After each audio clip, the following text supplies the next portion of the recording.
Hey guys, how you doing? So I'm sitting here before you right now on I think my fourth take of this video. I'm normally quite lucky, and normally I don't have to do like four different takes for a video. Normally it's done on the first or second take maximum. However, this time I felt the need to make a fourth take because I feel like I'm not getting the point across as well as I should be getting. I want to talk to you today about the very abstract concept of doing nothing as a meditation, and I'm finding quite difficult to talk about this because how do you talk about doing nothing as if it's something? I'm finding it quite challenging, but I've never shied away from a challenge. As you guys know, I think I excel at making complex information easily understood by the layman. So here's me trying to explain the most abstract concept possible in the simplest terms, and hopefully some of this gets through to you.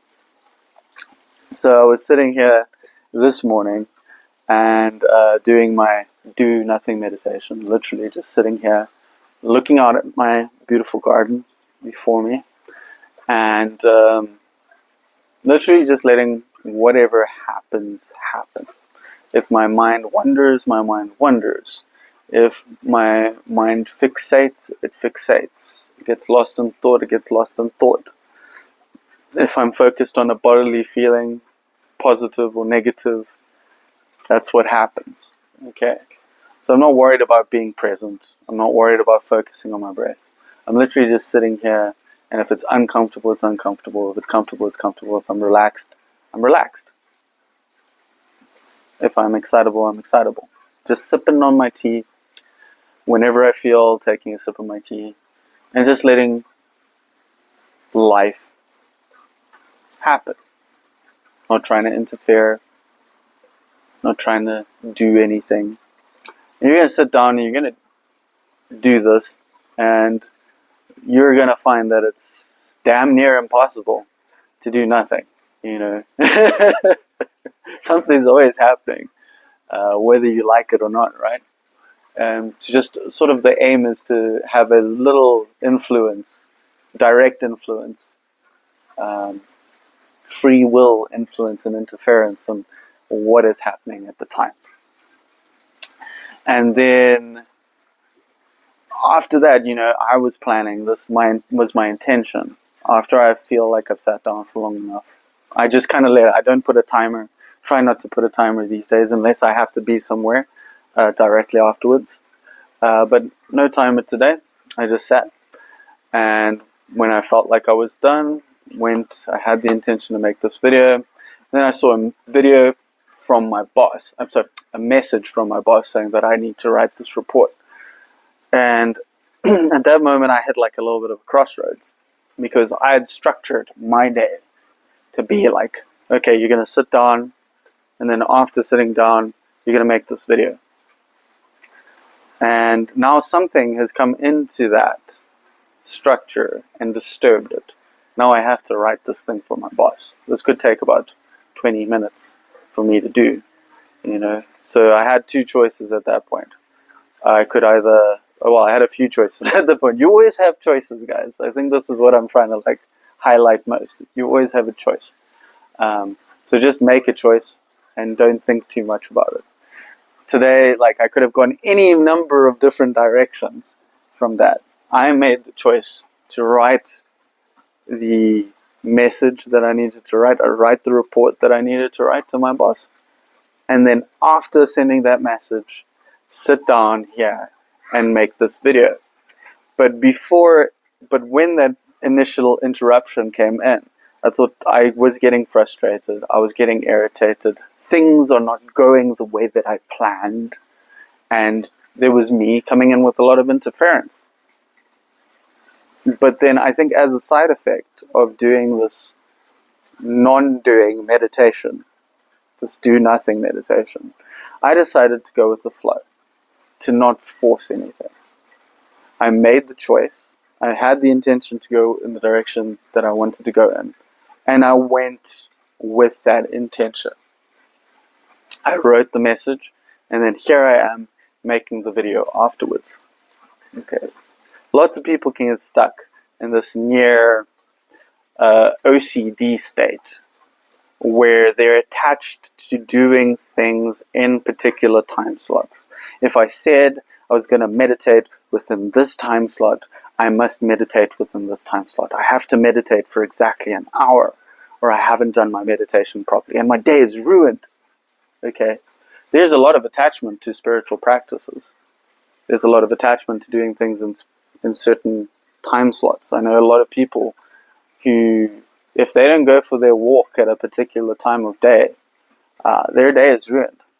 If things don't happen for them exactly the way they planned, they really use that as a reason to completely destroy their day.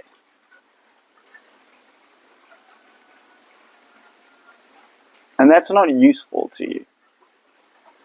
You're kind of missing the point of the meditation or the activity that you're doing in order to self-regulate, because it sounds to me that even though you're self-regulating, everything needs to go perfect in order for you to be happy, in order for you to be in a good mood, or for you to function.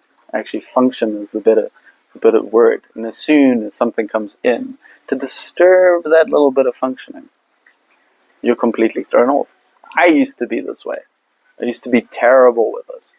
I used to have to be, I was like, okay, when I first discovered about spiritual practices, 8 years ago when I first started meditating, if, I didn't do my meditation, my journaling, my cold plunge, exactly like that every single day, my day is ruined.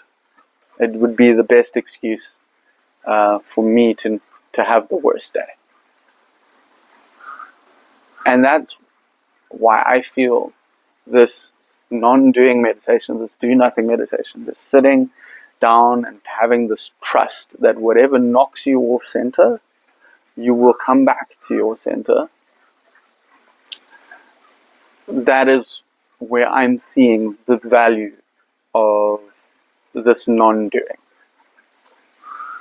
You're training that self-regulatory capacity, that internal thermostat to come back every time. It's building your faith, I really believe. The faith in the world without a technique.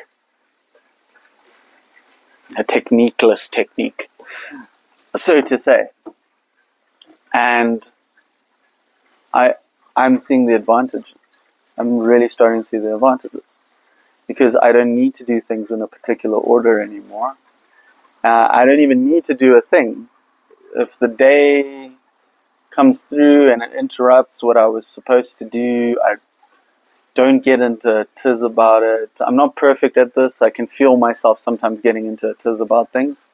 And then I just try and not interfere with that feeling. And then oddly enough, that feeling tends to dissipate. This is something I'm starting to learn. Okay? We're not perfect. I'm not perfect, guys. But if any of you out there, or particularly, I think this is a big thing for people out there who are addicted to structure. Because the weather doesn't care about your structure. If you decided to go for a walk at a particular time of day and it decides to rain cats and dogs, well, sorry, man. Your structure means absolutely nothing, because life had other plans. So you have the opportunity now to either accept that life had other plans for you, or you can attempt to fight life, and you're going to have a really, really bad time of that, guys. So it's the same thing with anything as well, on an emotional level. Things are going to come in. Things are going to upset you. You can either accept that something has upset you, or you can try and fight the fact that you're upset and fight the world and carry on being upset. But acceptance is really what I think this non-doing meditation, this do-nothing meditation, is starting to teach me. Okay, it's acceptance. It's not that we do nothing, okay? It's that we try to interfere with what's being done and the intention to do something as little as possible. So I can have, and I'm just going to use this for creativity, I can have the intention to go and create a song or play guitar and be creative. I can have that intention. However, it may just not be the day for it. I might sit down and I might have absolutely nothing. Everything that I play just sounds like absolute trash. And I could get upset. Or I could just accept it. And funny enough, often it comes round, and when you accept the fact that you're not doing so great, that is exactly the time that something great will happen. But then other times, that is not the time for something great to happen. And then also this throws the question, and what is great? Why can't the smallest, most inane thing be great? Why cannot me just sitting here doing absolutely nothing, just staring at the garden, be great? Why do I need something special to be constantly happening in life? Why can't every moment be special despite it being mundane? Why does something always extreme need to happen? Why do I need to be calm? It's hard to explain this, guys. It's hard to explain what I'm trying to convey here. But why can't everything just be? Why are we constantly adding? Why are we constantly scoring what's happening in our existence? Why can't we just get rid of that scoreboard? Like, good thing happened, bad thing happened, good thing happened, bad thing happened, bad thing happened, bad thing happened, bad thing happened.